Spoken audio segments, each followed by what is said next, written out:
সেদিন সকালটা ছিল খুব সুন্দর। ভোর হতে না হতেই পাখির কলকাকলি শুরু হলো।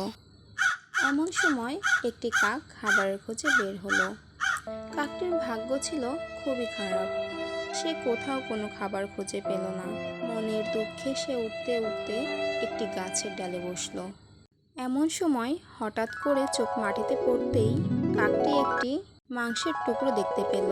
কাকটি এক ছোবলে মাংসের টুকরো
Game over.